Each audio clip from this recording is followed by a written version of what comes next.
कैसे बच्चे हो, सब ठीक हो? फ्रांसीसी क्रांति का पार्ट 1 हमने दे चुके हैं, पार्ट 2 लेके आए हैं आपके लिए। वीडियो लंबा हो जाता है तो अपलोड करने में दिक्कतें आती है, 1.5 GB 2 GB चल जाता है। तो वीडियो को छोटा करने के लिए, आपकी समस्या का समाधान करने के लिए छोटे छोटे पार्ट में आपको भी देखने में आसानी रहेगा, डाउनलोड करने में भी आसानी रहेगा। तो पार्ट 2 में चलते हैं। पार्ट 1 में चर्चा कर देते कि क्या क्या हमने बताया था। पार्ट 1 में हमने फ्रांसीसी क्रांति के पार्ट 1 जो भाग है उसमें हमने बताया था फ्रांसीसी क्रांति उत्पन्न होने के कारण, टाइल और टाइड जो कर है वो किस वर्गों पे होता था, प्राचीन राजतंत्र क्या है, और आपकी चर्चा किए थे कि जीविका संकट क्या है, इसकी उत्पत्ति कैसे हुई, और थी कुलीन व्यक्ति मकड़ा किसान मक्खी है कैसे। अब पार्ट 2 की चर्चा करते हैं। पार्ट 2 में अभी हम आपको बताते हैं कि जीविका संकट के बाद जो तृतीय वर्ग है इनके लिए जनरल स्टेट प्रतिनिधि सभा की एक बैठक बिठाई गई थी। ये 5 मई 1789 में नए करों में प्रावधानों में कुछ बदलाव करने के लिए एक जनरल स्टेट की बैठक कराई गई लुई 16 द्वारा। 5 मई 1789 में एक जनरल बैठक की गई थी और इसमें बताया गया था कि जो तृतीय वर्ग है इनकी शिकायतों और मांगों की सूची बनाई गई। इनकी शिकायत अब मांग क्या थी तृतीय वर्ग की, कि तृतीय वर्ग में कुछ लोगों को मत देने का अधिकार नहीं था। सक्रिय नागरिक, निष्क्रिय नागरिक, आगे बताएंगे कि उसमें क्या है। अभी टॉपिक बाई टॉपिक चलते, पॉइंट पॉइंट पॉइंट।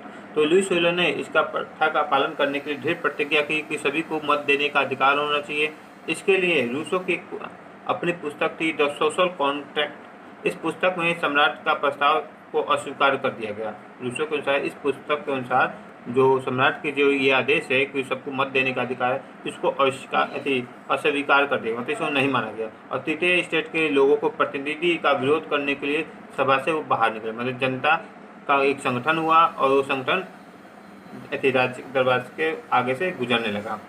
ठीक है, तो तृतीय स्टेट के कुछ लोग प्रतिनिधि का फ्रांसीसी राष्ट्रगान का प्रवक्ता मानते थे और फ्रांसीसी राष्ट्रगान 20 जून प्रतिनिधि वर्साई का इग्नोर टेनिस कोर्ट में जमा हुए। 20 जून को कहा हुए इंडोर टेनिस कोर्ट में जो वर्साई में है वहाँ पे जमा हुए और नेशनल असेंबली का गीत गाते हुए वहाँ के एक नेता थे मिराबो मिराबेओ और आबे सीए। इन दोनों के नेतृत्व में जो तृतीय वर्ग के कुलीन वर्ग के लोग परिवार थे वो विशेषी सामंत व्यवस्था के करों का विरोध करते। सामंत व्यवस्था कर कौन है, जो प्रत्यक्ष कर है, जो आपको तंबाकू और नमक पे लगाए गए थे, इनका विरोध करते हुए निकले। और तृतीय स्टेट के लोग जो थे वो एक गाना गा रहे थे और उस गाने का नाम है मर्सिले, जो फ्रांस के राष्ट्रगान बना आगे चलकर, जिसको लिखा गया मर्सिले द्वारा लिखा गया फ्रांस का राष्ट्रगान। सॉरी, ये राष्ट्रगान जो है कवि रॉजर डी लाइल द्वारा रचित है, मर्सिले जो वहाँ फ्रांस की राष्ट्रगान बनी। ठीक है, यही लोग धीरे धीरे आगे बढ़ते हुए जो बास्तिल का किला है उसको ध्वस्त किया। जो आपको कहानी में शुरू में बताया कि बास्तिल का किला को ध्वस्त करने के लिए क्या था कि सेना को अफवाहें फैली थी कि सेना के लोग जनता के लोगों को मार रही हैं, गोलियां चलाने वाली थे, तो बास्तिल का किला को ध्वस्त किया गया। इसके बाद फ्रांस में वैधानिक राजतंत्र की घोषणा की गई। 1791 में संविधान का एक प्रारूप बनाया गया और जिसमें फ्रांस को एक उद्देश्य के तहत सम्राट की शक्तियों को सीमित कर दिया गया। सम्राट जो अपने मन से कुछ न एक कार्यपालिका, विधायिका और थी न्यायपालिका, 3 तरह की शक्तियाँ होती है हर देश में, कार्यपालिका, विधायिका और न्यायपालिका। जो न्यायपालिका है जिसमें न्यायाधीश होते हैं और वोट के माध्यम से सक्रिय नागरिक के चुनाव करते हैं, और कार्यपालिका जिसमें सम्राट और मंत्रिपरिषद होते हैं, विधायिका जो नेशनल असेंबली का गठन करती है, निर्वाचन में 50,000 पुरुष महिलाओं का वोट का बैंक होता है, इस तरह होता है। अब ये सक्रिय नागरिक, निष्क्रिय नागरिक क्या है, जिनकी उम्र 25 वर्ष से अधिक है, जो मत देने के योग्य हैं और जिनकी संख्या 2.8 करोड़ थी, अर्थात जनसंख्या का 80 लाख लोग जो हैं सक्रिय नागरिक हैं। इसके अतिरिक्त जो निष्क्रिय नागरिक है जिनकी उम्र 25 वर्ष से कम है और जिनकी आबादी 30 लाख से ज़्यादा थी, पुरुष महिलाएं और बच्चे इसमें शामिल थे, बुजुर्ग भी शामिल थे, जिनको वोट देने का अधिकार नहीं था। तो महिलाओं को वोट देने का अधिकार फ्रांस में नहीं था, जिसके लिए महिलाओं ने भी अपना आंदोलन किया। महिलाओं का योगदान भी पड़ेंगे। महिलाओं ने एक अलग क्लब की स्थापना की जिसको कहते हैं, उस क्लब का नाम है the society of revolutionary and Republic women. इसकी क्या मांग थी, तो महिलाओं को वोट देने का अधिकार मिले। तो इसे कही थी 1941 में इस क्लब को मान्यता मिली कि हाँ महिला भी वोट दे सकती हैं, लेकिन उससे पहले महिलाओं को इस मत प्राप्त करने के वोटाधिकार प्राप्त करने के लिए बहुत से आंदोलन को योगदानों में बढ़ चढ़ के भाग लेना पड़ा। अब इसके बाद चलते हैं, नेक्स्ट पॉइंट है राजनीतिक प्रतीकों के मायना। अब कुछ प्रतीक है फ्रांस के, जिसमें टूटी हुई जंजीर जो दास प्रथा की आज़ादी का प्रतीक है, मतलब जो गुलाम है उनकी आज़ादी का प्रतीक है टूटी हुई जंजीर।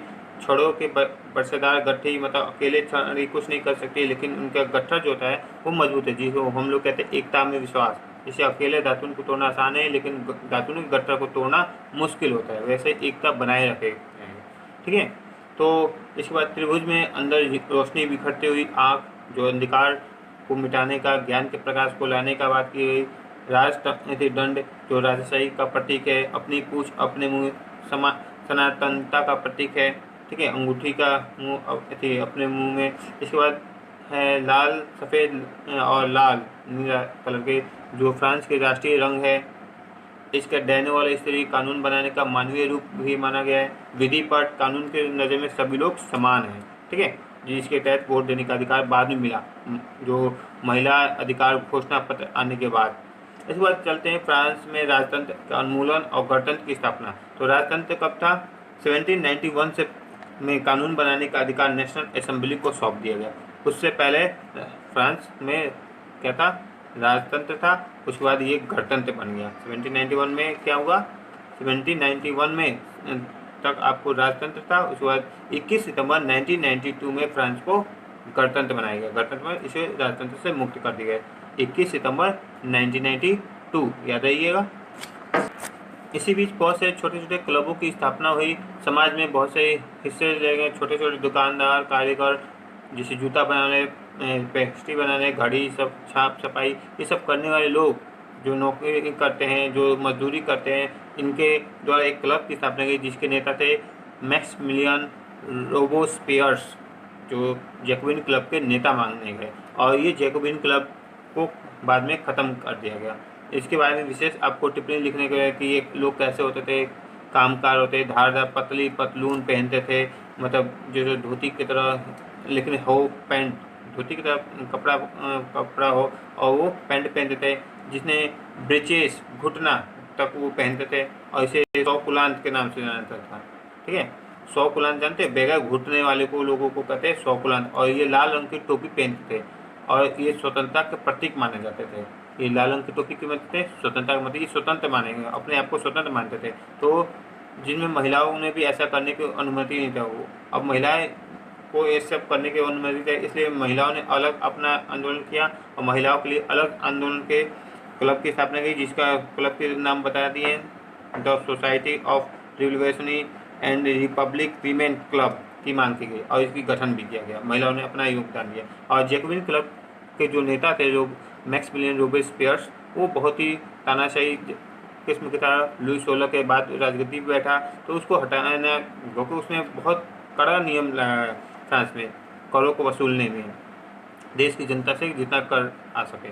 तो उसको हटाने के लिए उसने एक नियम बनाया था, जो सख्ती से उस नियम को नेशनल असेंबली का पालन कराने के लिए किया था। और नेशनल असेंबली में और कोई व्यक्ति दोषी माना गया तो 1793 से लेकर 1794 का जो कालक्रम था, आतंक राज के नाम से भी जाना जाता है। 1793 से लेकर 1794 का कालक्रम क्या है? आतंक राज है। इस राज्य में क्या था?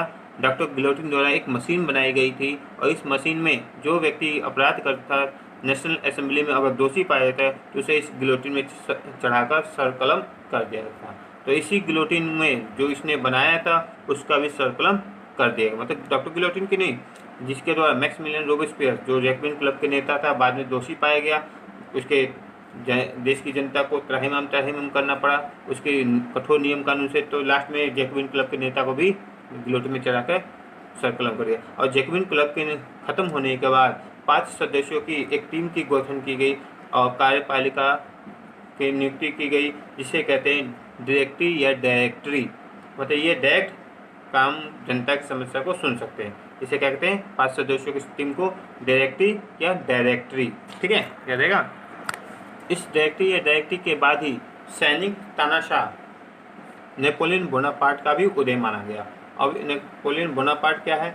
उनके बारे में विशेष एक कहानी है कि क्या महिलाओं को भी क्रांतिकारी का अनुभव था, महिला भी क्रांति में भाग ले सकती थी। जैकबिन क्लब में कितने क्लब थे, तो 60 क्लब तो महिलाओं के अस्तित्व में आए थे, जो 60 क्लब महिलाओं द्वारा बनाए गए थे, जो युद्ध के दौरान अपनी अहम भूमिका निभाती थी।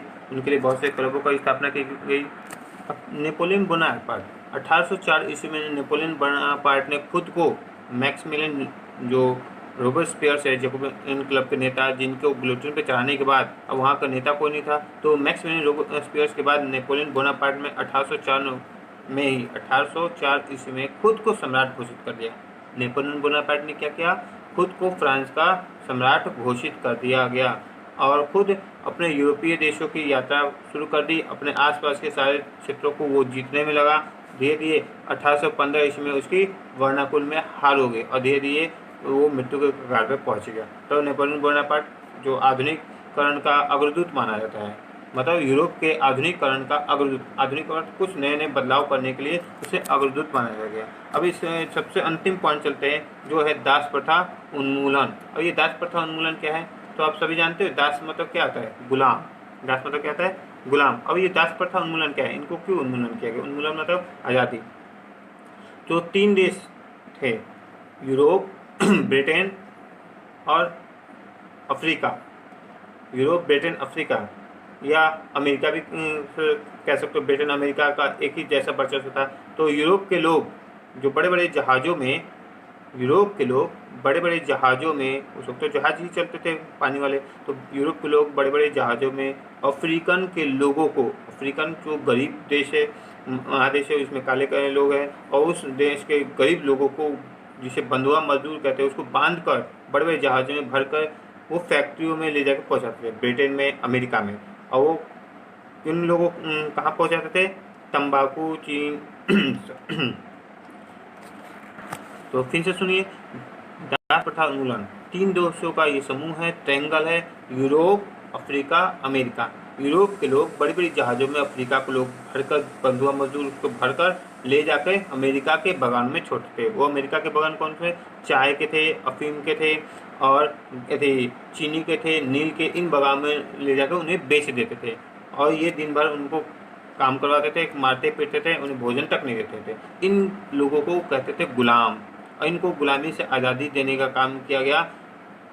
1848 में 1848 ईस्वी में दास प्रथा उन्मूलन लाया गया, जिसमें निग्रो जाति के लोग, निग्रो एक समुदाय है, निग्रो थी, भूटिया, संथाल, ऐसे बहुत से प्रजाति है जो मजदूर है, बंधुआ मजदूर है, जिनको लोगों को गुलामों से आज़ादी दी गई, मतलब बड़े बड़े बगानों से इनको आज़ादी दी गई। तो उस वक्त चलता था एक तरफा अनुबंधन, ठीक है।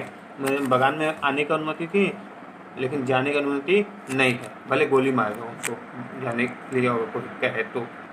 अब ये निग्रो लोग रहते कहाँ थे, तो ये अफ्रीका के सहारा जो सबसे बड़ा डेजर्ट है, इन क्षेत्रों में ये लोग रहते थे। खाने पीने को कुछ था नहीं, ये दिन भर भटकते रहते थे। इनको पकड़ के बंधुआ मजदूर के रूप में ले जाकर अमेरिका में छोड़ देते। कौन लोग, यूरोप के लोग, ठीक है। अब ये दास प्रथा उन्मूलन को खत्म किसने किया, क्योंकि हमने बताया था नेपोलियन बोनापार्ट खुद को सम्राट घोषित किया, तो उसी ने 10 वर्षों का ये दास प्रथा उन्मूलन के लिए शुरुआत की गई। 10 वर्षों के लिए ये नेपोलियन बोनापार्ट ने दास प्रथा उन्मूलन की शुरुआत की गई। 1884 में दास प्रथा उन्मूलन को खत्म कर दिया गया। इस तरह आपने पूरे फ्रांसीसी क्रांति को 2 पार्टों में आपने पढ़ा, पार्ट 1, पार्ट 2, जिसमें सारे पॉइंट 15 पॉइंटों के हमने सब चर्चा कर लिए। और इन 15 पॉइंट में कोई भी पॉइंट ऐसा नहीं है जिसमें आपको हो सकता है कि समझ नहीं है, और फिर भी अगर समझ नहीं आए तो क्लास रूम में आपके हर समस्या का समाधान किया जाएगा। आज के लिए इतना ही काफ़ी है। धन्यवाद, नमस्कार।